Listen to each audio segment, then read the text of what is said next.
Bismillahirrahmanirrahim. Alhamdulillahirabbil alamin. Wa bihi nasta'inuhu bil umuri dunya waddin. Wassalatu wassalamu ala rasulina Muhammad sallallahu alaihi wasallam wa ala alihi wa ashabihi faman tabi'akum bi ihsani ila yaumiddin. Amma ba'du. Fa ya ibadallah, usi nafsi wa iyyakum kitabullah. Haitsu kama qala Allah jalla wa ala, ya ayyuhalladzina amanu taqullaha haqqa tuqatih wa la tamutunna illa wa antum muslimun. Jamaah kajian rutin malam Kamis rahimakumullah. Alhamdulillahirabbil alamin. Malam hari ini kita bisa bertemu kembali, diberi kesempatan oleh Allah Subhanahu wa taala, kesempatan dalam rangka ziyadah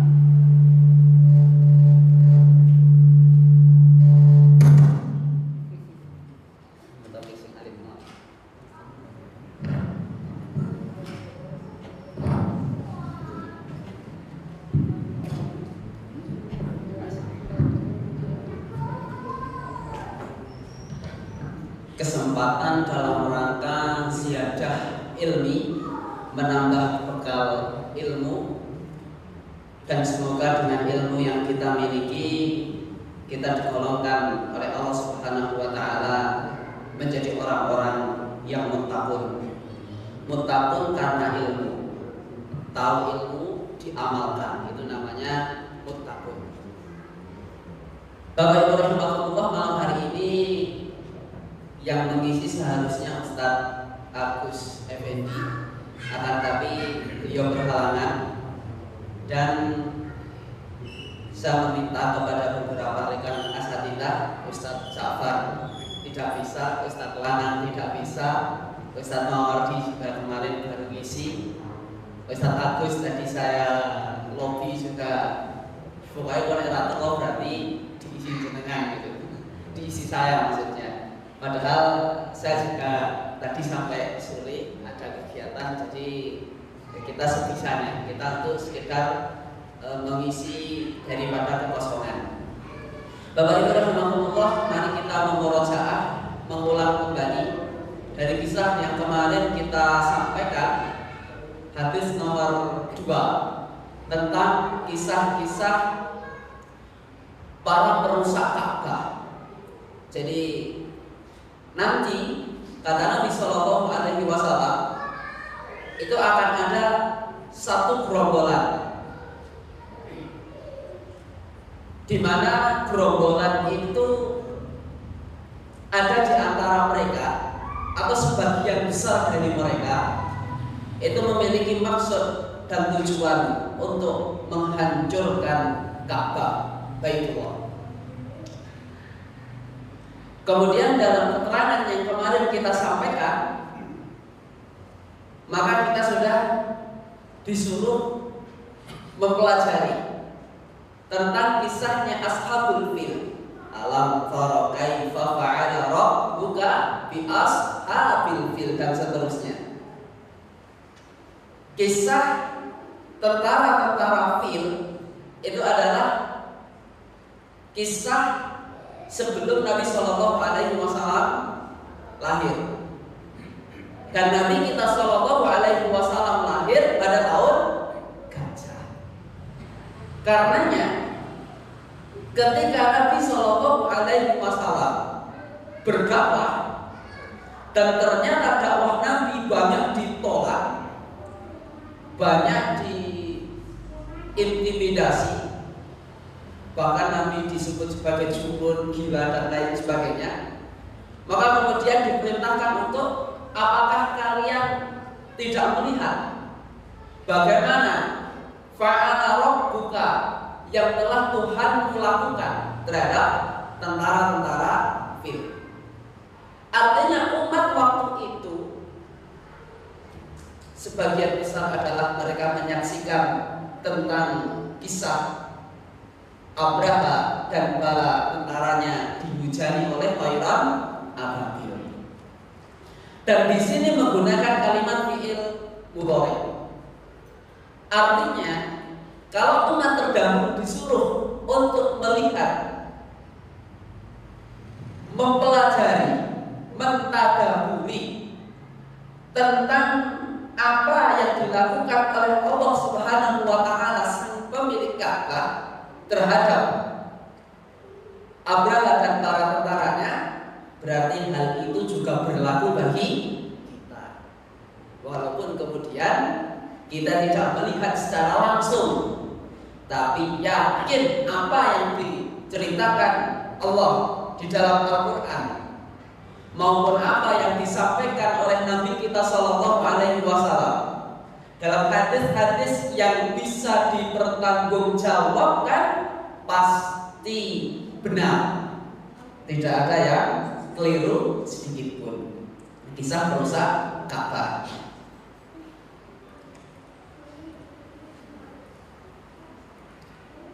Ini hadis yang kemarin sudah kita kaji. Mengenal Aisyah radhiyallahu anha sudah kita kaji. Mengenal Ka'bah sudah kita kaji.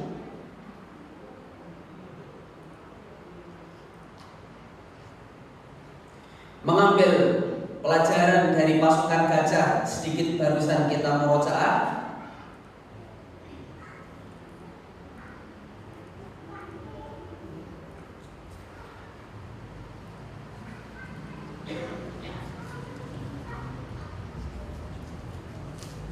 Ini pelajaran yang berikutnya. Mawas diri ketika tinggal pada suatu negeri yang banyak kesyirikan dan banyak kemaksiatan. Jadi kita diperintahkan untuk peka. Kalau di Pandean ini terjadi kesyirikan atau terjadi kemaksiatan, maka kita diperintahkan untuk peka. Kenapa peka? Karena ada orang yang dia tidak ingin, dia tidak punya niat untuk menghancurkan Ka'bah, dan ternyata dia berada dalam satu rombongan itu, maka yuhsyaf, Allah tenggelamkan. Artinya ketika di satu tempat di situ banyak maksiat dan turun adab Allah Subhanahu wa taala, maka adab itu akan mengenai baik orang yang taat ataupun orang yang maksiat. Ini pelajaran yang berikutnya dan sudah kita sampaikan. Kemudian pelajaran berikutnya, ini ayatnya Al-Anfal 25.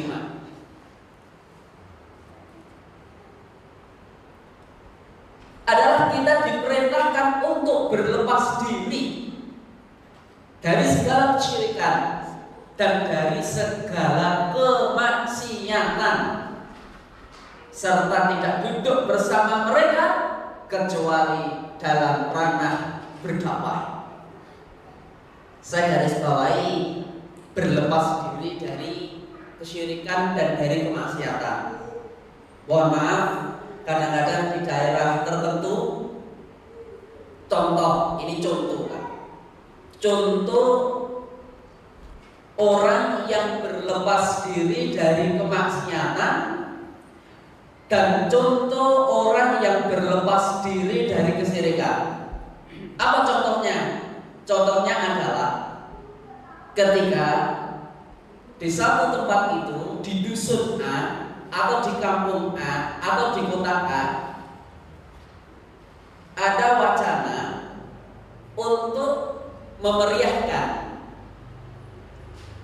hari ulang tahun Republik Indonesia, maka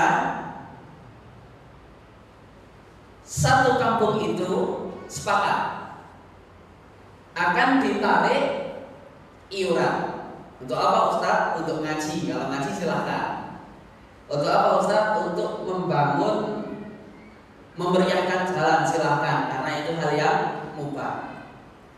Tapi hati-hati ketika kita sudah tahu bahwa uang yang diambil dari panitia itu adalah uang yang jelas-jelas digunakan untuk sarana kesyirikan terlebih ataupun kemaksiatan. Katakan tidak. Mah dingapunten Mas, kalau nek damel niki tak mboten, nek damel liyane monggo, arep gawe jembulan, ajeng damel tumbas cek dan lain sebagainya silahkan. Karena ini mubah.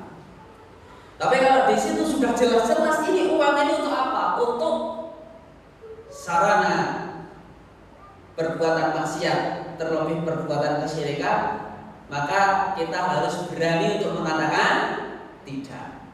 Boten usah ilmu, boten usah ilmu. Karena penyakit ilmu itu bahaya. Kita lihat siapa yang paling berperan di dalam dakwah dan membela Nabi Shallallahu Alaihi Wasallam dan akhirnya meninggal dalam keadaan tidak beriman. Siapa? Paman Nabi siapa? Abu Thalib. Luar biasa Pak Abu Thalib ini, Masya Allah, luar biasa. Bahkan Nabi Shallallahu Alaihi Wasallam kalau disakiti ini Abu Thalib ini menjadi orang yang pokoknya sing wani nganu Nabi urusannya dengan saya Abu Thalib. Sampai menjelang nazar, sampai menjelang meninggal, maka Nabi itu sudah mentalkin, sudah menuntut dia supaya kemudian mengucap kalimat syahadat. Minggu kesini ada Nabi, minggu gimana? Siapa Pak? Abu Jahal. Nyodongnya wis ngerti nek Nabi itu benar. Saya tahu kalau ini itu jalan yang benar. Tapi yang iru karo siapa? Abu Jahal. Penyakit ibu itu bahaya. Penyakit orang kepenaan gitu kan. Orang kepenaan. Udah darani ngaji sing apa ikut aliran yang macam-macam gitu kan. Katakan dengan tegas, jangan mau. Karena ini prinsip daripada ajaran kita. Jadi kita wa ta'awanu 'alal birri wa taqwa. Tolong menolonglah kamu dalam kebaikan dan dalam ketakwaan. Wa la ta'awanu 'alal ismi wal udwan. Jangan kamu tolong menolong ya kan dalam perbuatan ismi wal udwan dan permusuhan. Perbuatan buruk dan permusuhan. Tidak boleh seperti itu. Maka ini pelajaran yang berikutnya. Kita harus berlepas diri. Tapi tentu kemudian semampu kita. Dan tadi kata kuncinya adalah jangan ibuh dengan urusan akidah. Kalau kemudian kita ikut-ikutan, nanti siapa yang mau bertanggung jawab? Kan gitu. Nah, itu nanti ada tafsirnya sendiri. Baik, ini pelajaran yang berikutnya. Maka pelajaran yang terakhir dari hadis yang kemarin kita sampaikan, semua akan dipermasalahkan pada satu urusan, yaitu kejujuran niat. Pada akhirnya orang yang ditenggelamkan tadi, mereka akan dibangkitkan pada hari kiamat sesuai dengan niat mereka masing-masing. Kalau niatnya memang menghancurkan Ka'bah, maka Allah akan adab. Tapi kalau niatnya hanya kebetulan bareng saja dengan kafilah itu, maka tidak pernah Allah itu menzalimi hamba-hambanya. Jadi semua akan dibangkitkan sesuai dengan niat kita masing-masing. Semua akan direpotkan dengan niat kita masing-masing. Ngaji itu niatnya apa dan lain sebagainya, ini akan ditanyakan oleh Allah Subhanahu wa Ta'ala. Ini pelajaran hadis yang kedua, saya kira cukup. Dan kita masuk kepada pelajaran hadis yang berikutnya.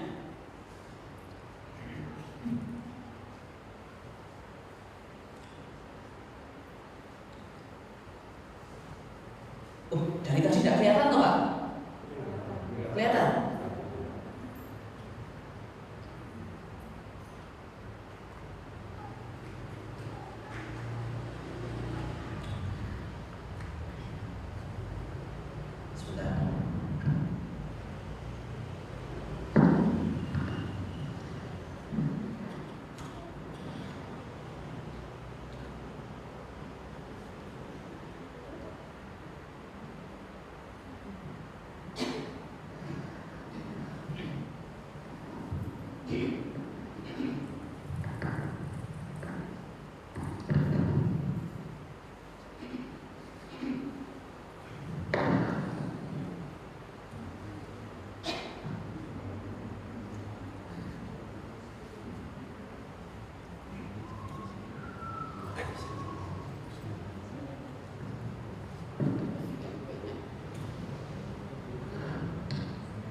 Kemarin siapa? Yang ahya ini.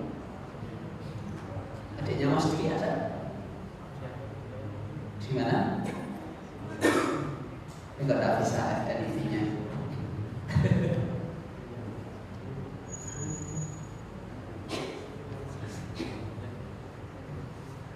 Di mana? Ada Mas? Absen. Oh ya.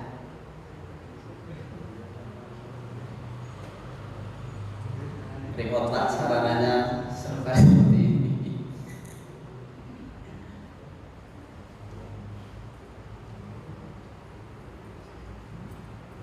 Ini bisa ya. Itu berupa word ya.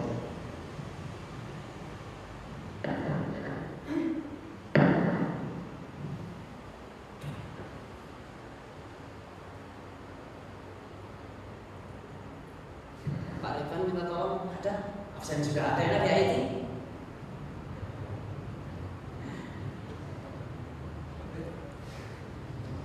Mas Oni, minta tolong Mas Oni. Baik, minta tolong. Kita lanjutkan pada hadis yang kedua. Saya bacakan begini di awal-awalnya, FNP-nya mana bisa, duplikatnya Nabial.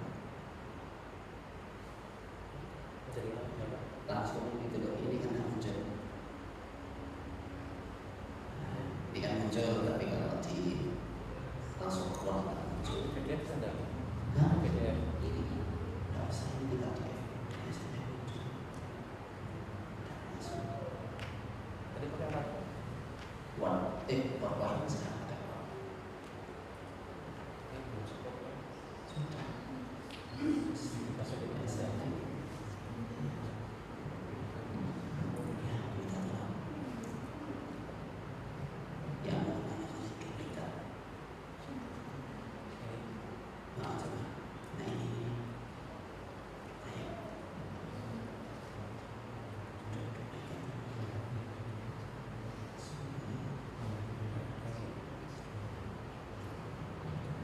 Nggak ada.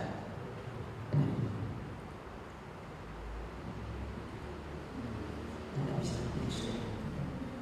Baik. Bapak Ibu rahimakumullah, hanya mestinya kalau ditampilkan sangat bagus sekali. Pelajaran hadis yang ketiga, saya bacakan. An Aisyah radhiyallahu anha qalat. Dari Aisyah. Aisyah ini istri Nabi sallallahu alaihi wasallam. Radhiyallahu anha. Semoga Allah meridhoinya. Qala, Aisyah ini mengatakan, qala Nabi sallallahu alaihi wasallam.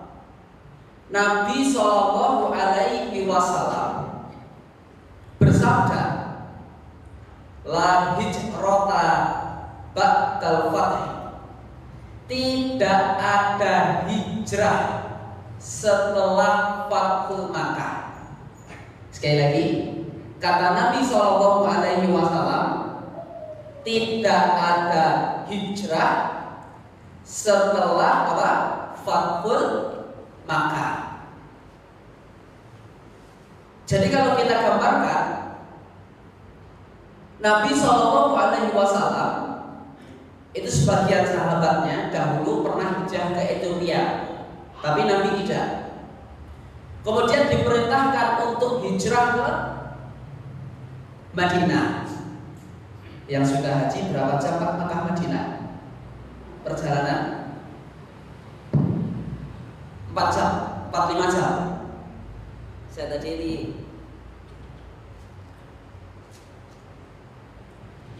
dari kota Makkah kemudian ke kota Madinah.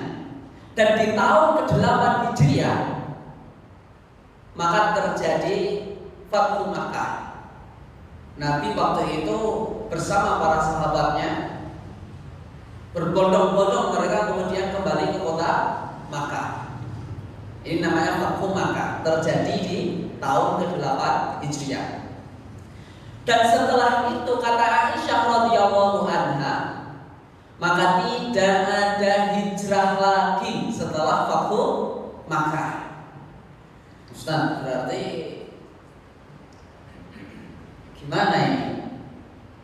Sementara sekarang ini sedang ngetren, yuk kita hijrah, yuk hijrah, yuk hijrah.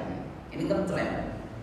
Katanya nggak ada hijrah setelah Fathu Makkah. Maka di sini diterangkan oleh Al-Allamah Ibnu Utsaimin rahimahullahu taala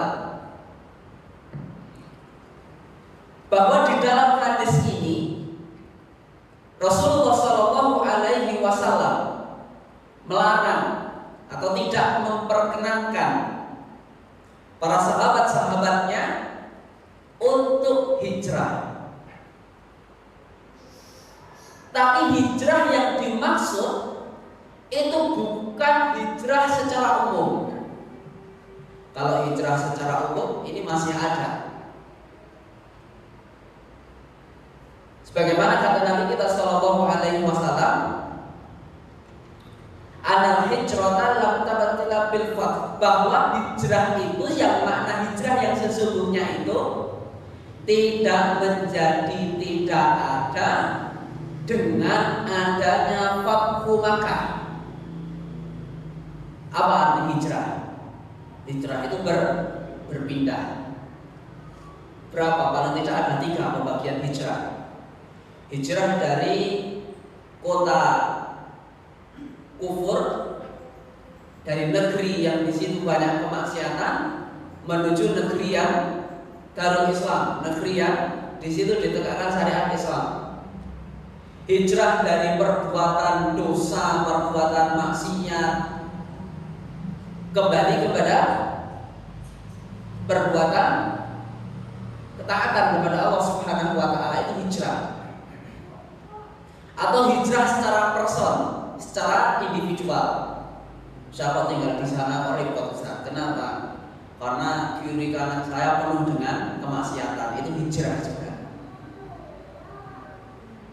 Nah, yang dimaksud tidak ada hijrah lagi itu bukan hijrah itu. Karena hijrah ini akan senantiasa ada. Hijrah itu akan senantiasa ada manakala kemudian taubat itu masih berlaku. Dan taubat akan senantiasa berlaku sampai kemudian matahari itu terbit dari arah barat. Artinya apa? Artinya hijrah itu senantiasa ada. Hijrah tadi ya. Kapan batas hijrah? Hijrah sudah tidak ada lagi manakala taubat sudah tidak ada. Dan taubat tidak akan berlaku manakala matahari terbit dari arah barat. Artinya hijrah ini akan senantiasa ada sampai hari kiamat. Taubat itu akan senantiasa ada sampai hari kiamat. Dan unik, kalimat perintah taubat itu unik. Satu-satunya perintah yang diperintahkan Allah di dalam Al-Quran itu, yang disuruh cepet-cepet itu adalah taubat. Wasari'u ila maghfiratin minallah. Maka bersegera kamu di dalam mencari ampunan kepada Allah Subhanahu wa ta'ala. Jadi makna hadis ini adalah menerangkan bahwa hijrah sudah tidak ada lagi. Hijrah yang mana? Hijrah dari keluar kota Makkah, baik menuju kota Madinah ataupun menuju Ethiopia. Ya, waktu itu nanti diterangkan sama Ustaz Agus ya. Karena saya nanti nabrak kalau menerangkan Fathu Makkah, menerangkan tentang hijrah, nanti nabrak materinya Ustaz Agus. Ini nanti akan diterangkan dalam Sirah Nabawiyah. Akan tetapi, ya, ini akan tetapi ya, walakin jihad tuaniyah. Kata Nabi SAW, hijrah sudah tidak ada. Yang ada saat ini adalah jihad. jihad wan niyah. Jadi hijrah dihilangkan, sebagai pengganti hijrah adalah apa? Pertama, jihad. Yang kedua, niat. Wa idastunfirtum fanfiru, maka ketika kamu diperintahkan untuk berjihad, fanfiru, maka berangkatlah untuk berjihad. Ini perintah untuk jihad. Baik, Bapak Ibu rahimakumullah, pelajaran yang bisa kita ambil. Yang pertama adalah kabar gembira tentang kisah Fathu Makkah. Besok kita bahas Fathu Makkah. Kemudian yang kedua adalah kesedihan. Sesungguhnya ada kesedihan, Pak. Satu sisi ini merupakan kabar gembira. Kenapa kabar gembira? Oh iya, karena setelah Fathu Makkah sampai hari ini, bahkan sampai hari kiamat, maka insya Allah Makkah ini akan senantiasa menjadi darul Islam, negara Islam. Sebelum Fathu Makkah orang tidak berani, kan? Orang tidak berani untuk sholat, untuk sujud di depan Ka'bah, tidak berani. Bagaimana kisahnya mereka, ada yang disiksa, ada yang ditusuk dan lain sebagainya. Besok kita bahas itu. Tidak berani. Dan setelah Fathu Makkah, maka kaum muslimin pada waktu itu sampai hari ini mereka semua secara bebas, secara aman melaksanakan ibadah, sholat, tawaf di Ka'bah. Ini kabar gembira. Tapi satu sisi ada kabar sedih. Apa kabar sedihnya kira-kira? Apa kabar sedihnya kira-kira? Kabar sedihnya adalah kita semua dan orang-orang waktu itu setelah adanya Fathu Makkah, mereka tidak bisa mendapatkan pahala hijrah. Sekali lagi, orang-orang waktu itu dan kita hari ini juga tidak bisa mendapatkan pahala hijrah. Apa pahalanya hijrah? Apa luar biasanya hijrah? Nanti dibuka pada Quran surat Ali Imran ayat 195. Ali Imran 195. Fastajaba lahum rabbuhum, maka Tuhannya mengabulkan, Tuhan mereka ya, bahwasanya aku Tuhan mereka itu la adi'u amal, tidak akan pernah memperingan, tidak akan pernah meremehkan pahala yang itu dilakukan oleh seorang hamba berupa ketaatan kepada Allah Subhanahu wa taala. Allah tidak akan pernah meremehkan itu. Allah sangat betul-betul menghargai apa yang kita lakukan. Min dzakarin aw untha, baik dari golongan laki-laki maupun golongan perempuan.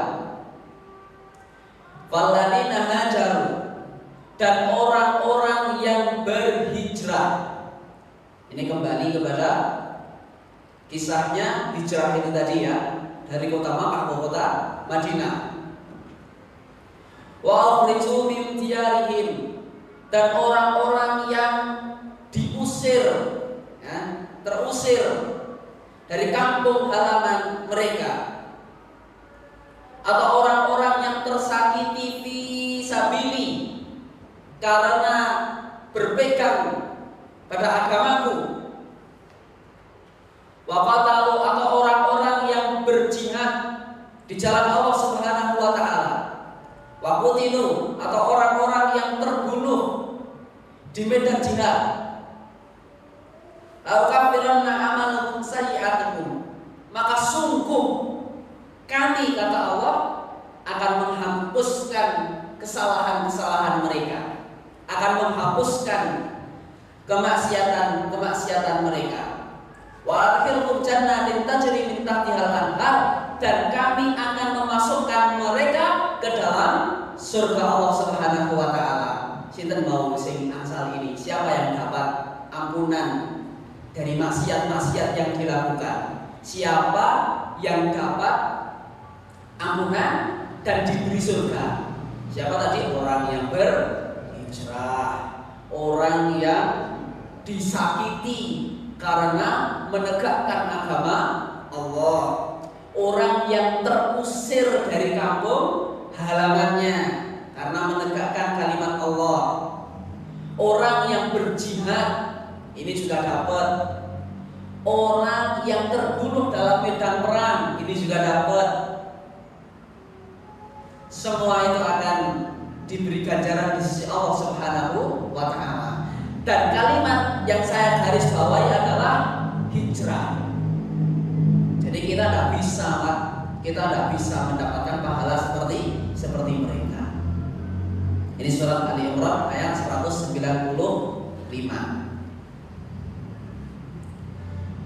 Nanti dibuka lagi di rumah atau ayat 100 atau ayat 100. Wasabiqunal awalun, dan orang-orang dari as-sabiqunal awalun, orang yang masuk Islam pertama kali, ya, mereka para sahabat radhiyallahu alaihim ajmain, baik dari golongan muhajirin, orang-orang yang berhijrah itu tadi, wal ansar, atau orang-orang yang menjadi penolong agama Allah. Ansar itu orang-orang Madinah. Walladzina tabauhum bi ihsanin, dan orang-orang yang mengikuti mereka. Jadi orang yang mengikuti Nabi, orang yang mengikuti sahabat Nabi, baik dari kalangan muhajirin, baik dari kalangan ansor. Maka Allah ridho terhadap mereka. Waradu'an wa'ada lahum jannatin tajri min tahtihal anhar khalidina fiha abada. Ini. Di sini kita melihat yang pertama kali disebut siapa? As-sabiquna awalun, para sahabat. Siapa para sahabat yang dimaksud? Baik dari kalangan muhajirin maupun dari kalangan ansor. Kinten-kinten, Pak. Kinten-kinten.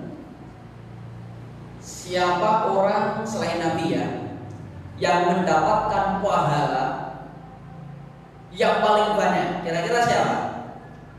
Siapa kira-kira?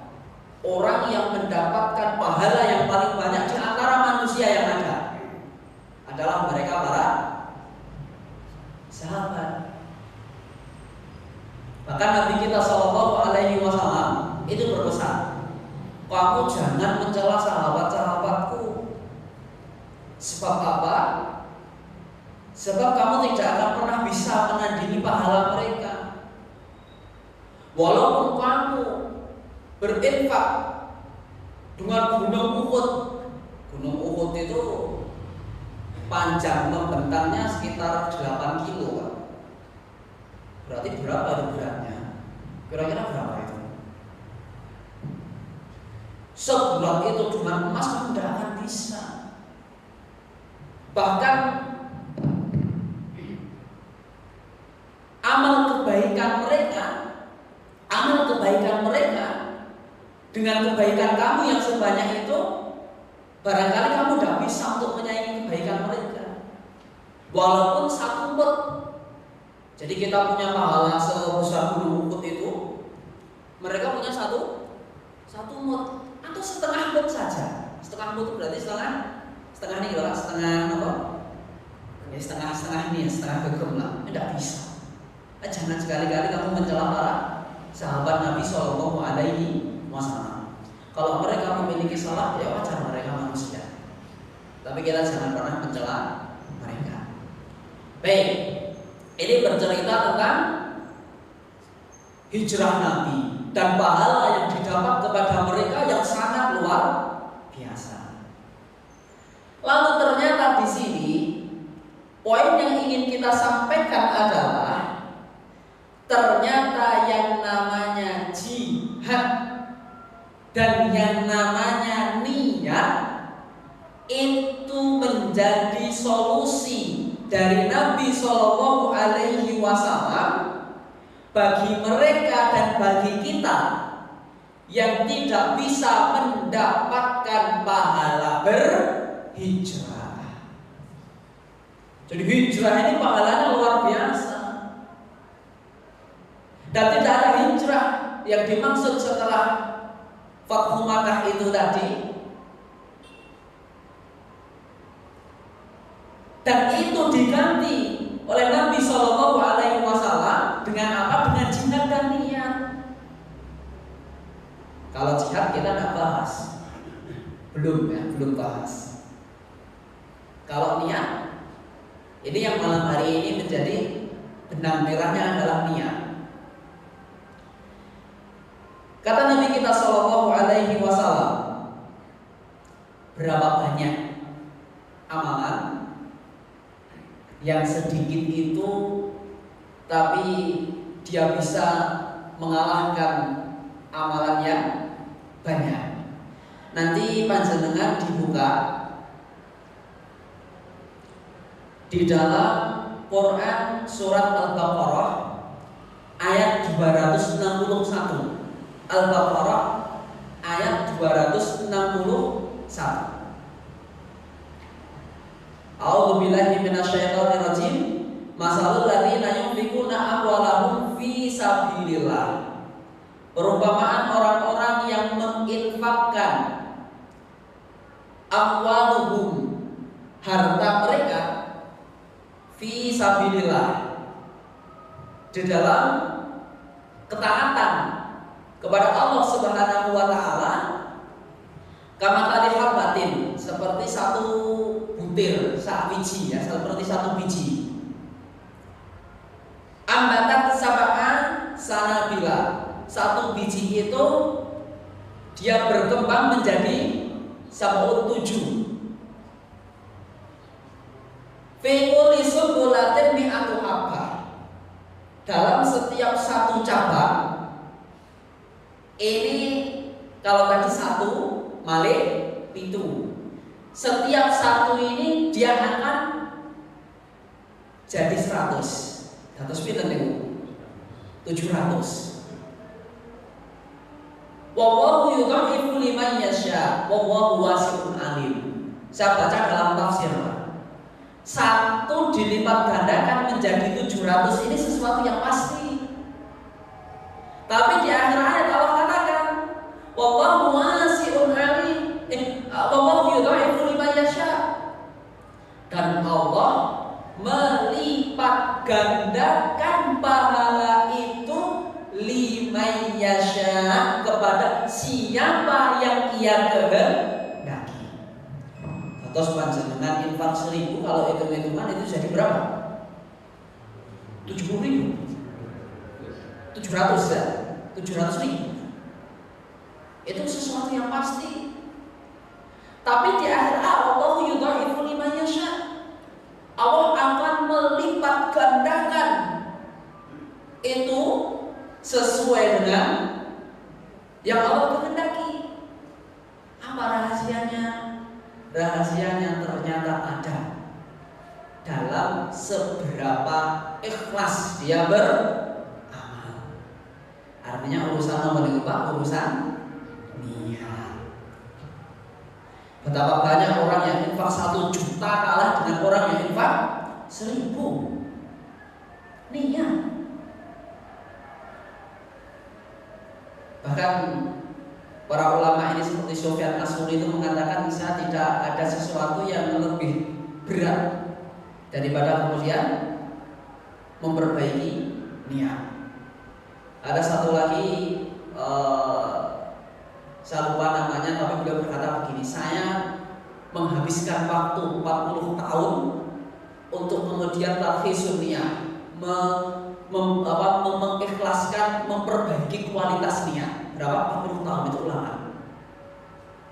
Tapi ini jangan menjadi alasan lalu kayak para ulama, kayak Sufyan As-Tsauri aja repot, apalagi kita nek ngono wis lah sing biasa-biasa saja, ndak begitu.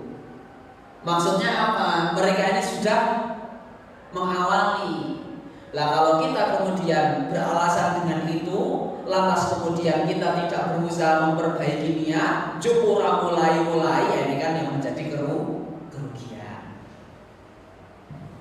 Jadi niat ini menjadi solusi, Pak. Niat ini menjadi solusi. Sekalipun yakin niat itu sebaik-baik apapun kita melakukan niat, kita tidak akan pernah bisa melampaui kebaikan para sahabat Nabi, terutama sahabat Nabi yang berhijrah tadi.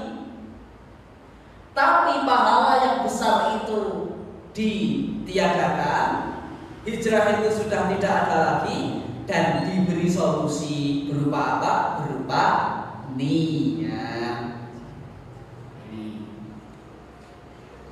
Akan tetapi setelah Fathu Makkah adalah jihad dan niat.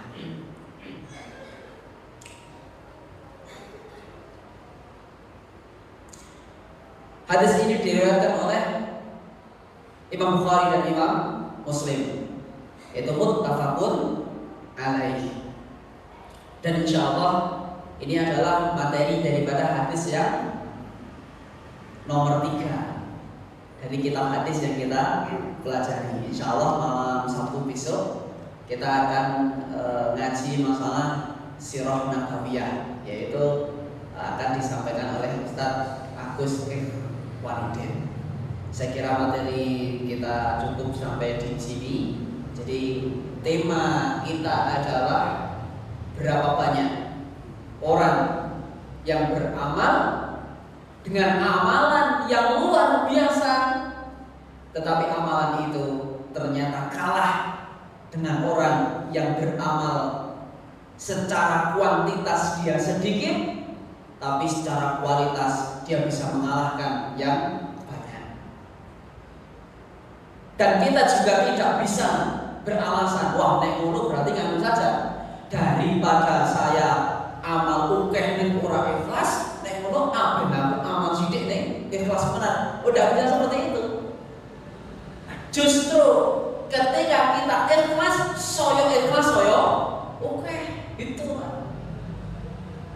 Bukan kemudian kok ikhlas yang angel, nek ngono saya tak sedikit saja daripada aku infak 100.000. Ya kan hitung-hitungan kan jadinya kan. Dari penting baik, saya infak 1.000 nih ikhlas. Ini juga tidak tepat.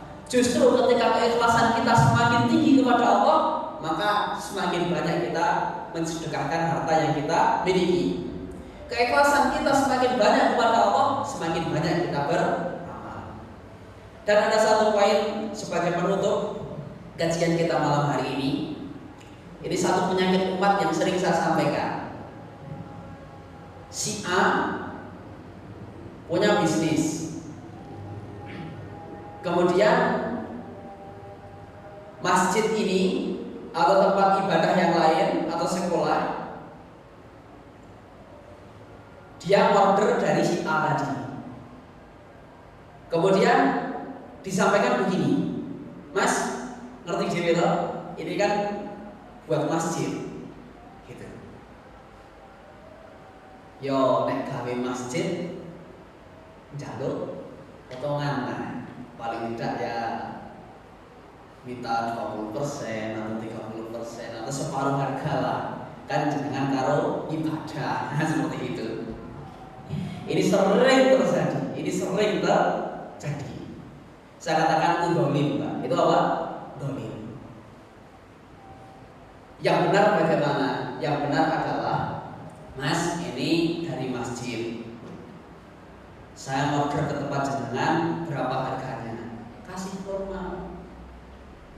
Jangan dipotong di jalan. Kalau dipotong di jalan kasihan, ini yang dipotong. Mestinya si A tadi dia dapat badi, Pak. Dan badi itu kemudian, kelapa itu kemudian buat menghidupi anak istri dan oleh turahan. Nah, turahannya ini baru kemudian disedekahkan. Anak kabeh ibadah bangkrut gitu. Seperti itu kan. Repot. Ini penyakit umat.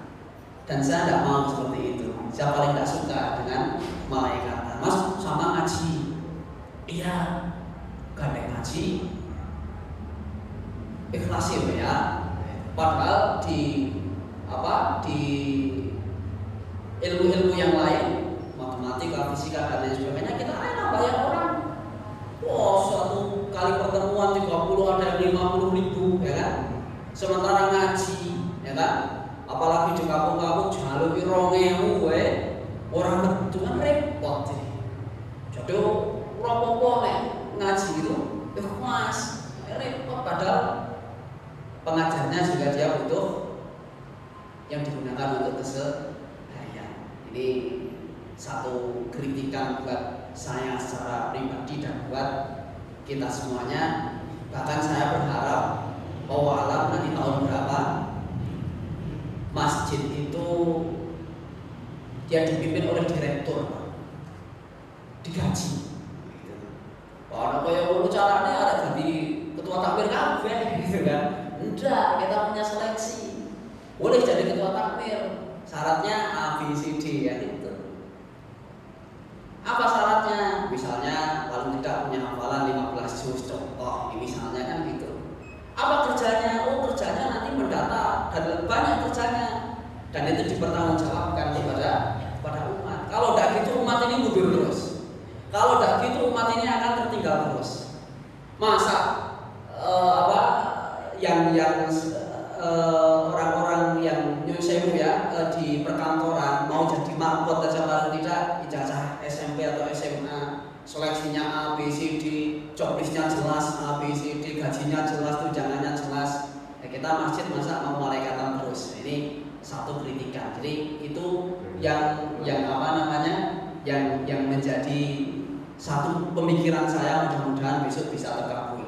Dan tidak usah iri, kan tidak ada iri. Karena mau aku tak liren aja gawe nang masjid, boleh ke masjid, tapi syaratnya apa tadi sudah kita tentukan. Nah, begitu. Ini menjadi bagian dari mudah-mudahan masjid ini akan berperan untuk kemajuan umat. Kalau masjid sudah bisa profesional seperti itu, bahkan lebih profesional dari ilmu dunia hebat. Tapi kalau masjid selamanya dipandang sebelah mata, disebut sebagai satu ibadah malaikatan, selamanya masjid akan tertinggal, tidak akan pernah maju, tidak akan pernah maju. Demikian, barangkali ada pertanyaan? Cukup?